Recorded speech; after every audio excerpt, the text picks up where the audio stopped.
sumusunod sa mga utos. Ay tumitingin na yan. Pupuntahan ko nga. Kukuha. Hoy, totoo Mari. Kumuha ka na ng palakol mo. Talaga, nakaanda lang yung angin ko. Naku, batay yun. Iinit yung anak ko. Nasa na ba yung anak ko? Umuwi ka na sa bahay. Inutusan ka lang kita. Umuwi ka na sa bahay. Umuwi. Paluin kita. Umuwi.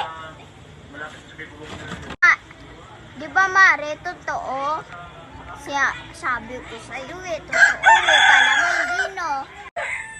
Salamat Mari kasi kung hindi yon, nabuntis na talaga ng lalaki yung anak ko.